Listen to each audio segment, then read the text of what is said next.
The pristine marble lobby of Morrison Enterprises gleamed under crystal chandeliers as I approached the front desk, my simple black dress a deliberate contrast to the designer suits hurrying past.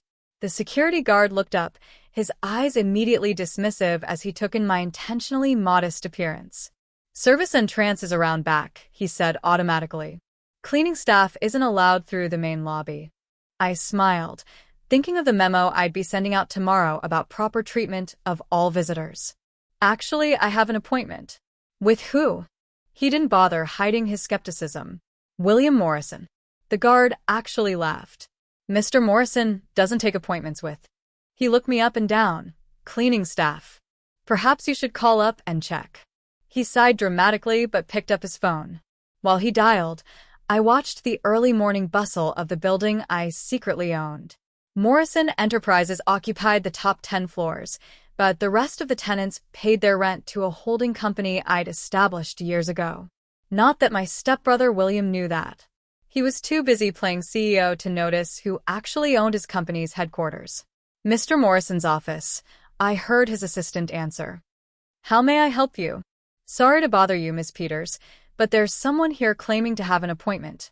Says her name is..." He looked at me expectantly. "Sophia Morrison." The guard's eyes widened slightly at the shared surname. "Sophia Morrison?" There was a pause on the other end. "Oh, her. Send her to the service entrance. Mr. Morrison says she can wait in the staff break room until he's ready." Of course he did. My stepbrother had spent the last 7 years making sure I knew exactly where he thought I belonged in the social hierarchy. Ever since our parents' marriage and their subsequent death in a plane crash 6 months later, William had systematically worked to push me out of my father's company. "I'll wait here," I told the guard, settling into one of the lobby's elegant chairs. He frowned. "But Mr. Morrison said..." I know what he said. I pulled out my phone, checking the latest stock valuations. Sterling Industries, my company, had just hit another record high. "I'm sure he'll be down shortly." As if on cue, the elevator doors opened, and William Morrison strode out, every inch the powerful CEO in his bespoke suit and handmade Italian shoes. He stopped short when he saw me, his practiced smile turning to a scowl. "Sophia. I thought I was clear about using the service entrance." "Hello, William." I stood, smoothing my dress. "We need to talk." "I'm very busy." He checked his Patek Philippe watch, probably bought with the trust fund money he'd manipulated away from me after our parents' death. "The cleaning staff coordinator can handle whatever questions you have about the janitorial contract." A small crowd had gathered, drawn by the sight of their CEO in the lobby. William seemed to notice, straightening his tie with exaggerated patience. "This isn't about cleaning contracts," I said calmly. "It's about the future of Morrison Enterprises." He laughed, the sound echoing off the marble walls. "The future of..." "Sophia, you're a cleaning company owner. A small-time contractor. The main lobby isn't for people like you." If he only knew that his small-time contractor sister had built a tech empire worth billions. That Sterling Industries, the company he dismissed as a meaningless startup, had revolutionized artificial intelligence and machine learning. That I'd spent the last 7 years methodically acquiring every piece of his precious empire through shell companies and proxy votes.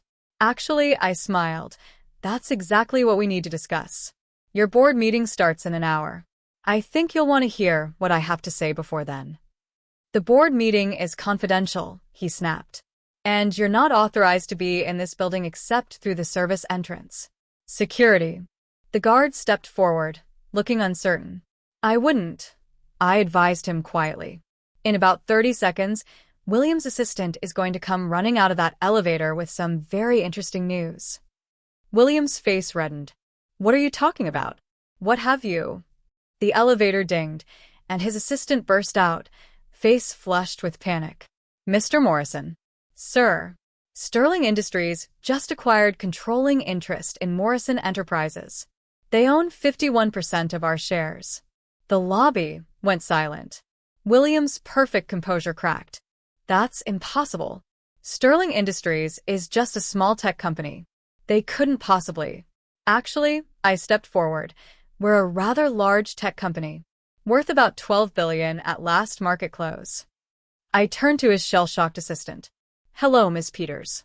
I've been looking forward to meeting you properly, instead of just being directed to the service entrance. You, William whispered. You're Sterling Industries? Surprise.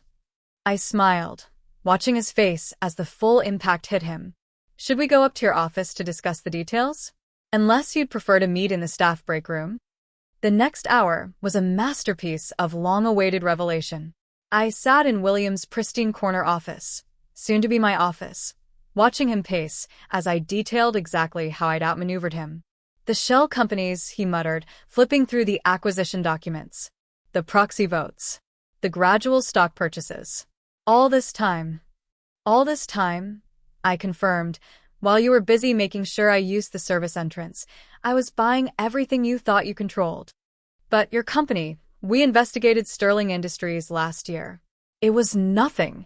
You investigated what I wanted you to investigate. I gestured to the stack of documents. The small cleaning company? A cover. The modest lifestyle? An act. The struggling stepsister? A role I played while building something you couldn't begin to understand. His assistant appeared in the doorway. Sir, the board is assembling in the conference room. Thank you, Miss Peters. I stood, smoothing my simple dress. Though it's not sir anymore. Effective immediately, I'm the new CEO of Morrison Enterprises. William's face went from red to white. You can't. The board won't stand for this. The board doesn't have a choice. Check your email. The SEC filing just went public. Sterling Industries now owns controlling interest in Morrison Enterprises, along with most of your subsidiary companies. I paused at the door. Oh, and William? You might want to clean out your desk. Security will be here in an hour to escort you out. Through the service entrance, of course. The boardroom fell silent as I walked in. 20 of New York's most powerful executives stared as William trailed behind me like a scolded schoolboy. Good morning. I took my place at the head of the table. For those who don't know me, I'm Sophia Morrison, CEO of Sterling Industries and your new majority shareholder. This is ridiculous. William burst out. She's nothing. She runs a cleaning company. Actually, one of the board members cleared his throat. Sterling Industries is one of the most innovative tech companies in the world. Their AI platforms have revolutionized multiple industries. He looked at me with new respect. Though I had no idea you were connected to Morrison Enterprises. Oh yes, I smiled. William and I go way back. Would you like to hear how he manipulated our parents well after their death? Or should we discuss the creative accounting he's been using to hide his personal expenses in the company books? William fell into a chair, his perfect composure completely shattered. You wouldn't dare. Like you dared to challenge the will?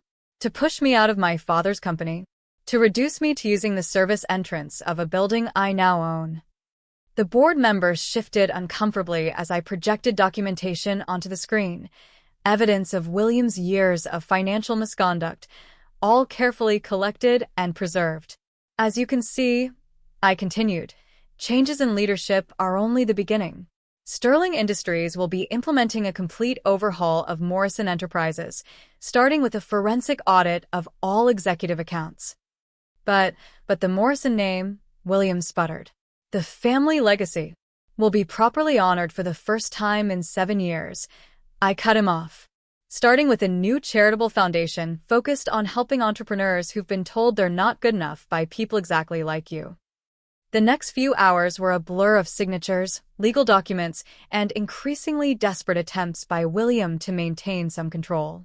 But the evidence was irrefutable. Sterling Industries owned everything, and his reign as CEO was over. Security is here for Mr. Morrison, Ms. Peters announced late that afternoon. I watched from my new office, William's old office, as he was escorted out, his designer suit wrinkled, his perfect hair disheveled. He tried one last time to use the main lobby exit. I'm sorry, sir. The security guard stepped forward.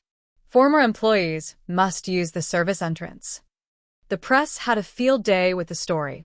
Tech billionaire reveals identity in shocking corporate takeover, ran alongside. Morrison Enterprises heir ousted by stepsister, he forced to use service entrance. William's carefully cultivated image as a brilliant CEO crumbled as the truth about his financial misconduct came to light. I spent the next week reorganizing both companies. Sterling Industries' headquarters moved into the top floors of the building, while Morrison Enterprises underwent a complete transformation. The old guard was replaced with innovative leaders. The corporate culture shifted from elitism to merit-based advancement. The service entrance? I had it renovated and renamed the Morrison Innovation Entry, with a plaque that read, "Success isn't about which door you're allowed to use. It's about owning the whole building." William tried to fight back, of course. He hired lawyers, attempted to rally shareholders, even tried to claim mental incapacity on my part. But the evidence was ironclad, the acquisition legal, and his own misconduct too well documented. 1 month after the takeover, I sat in my corner office, reviewing the changes we'd implemented. The company's stock had risen 30%. Employee satisfaction scores were at an all-time high, and the old executive dining room had been converted into a collaborative workspace where all employees could gather. Miss Peters, now my chief of staff, appeared in the doorway. "Ms. Morrison, your stepbrother is in the lobby. He's demanding to speak with you." I checked the security feed. There was William, his expensive suit replaced by off-the-rack clothing, his privileged arrogance replaced by desperate anger. "Is he using the main entrance?" I asked. Security directed him to the service entrance, as per your instructions for unauthorized visitors. I smiled, remembering all the times he'd done the same to me. Let him wait there. I have an empire to run.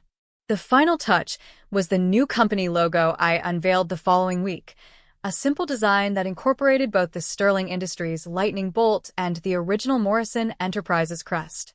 Below it, in elegant script, "Success is the best revenge."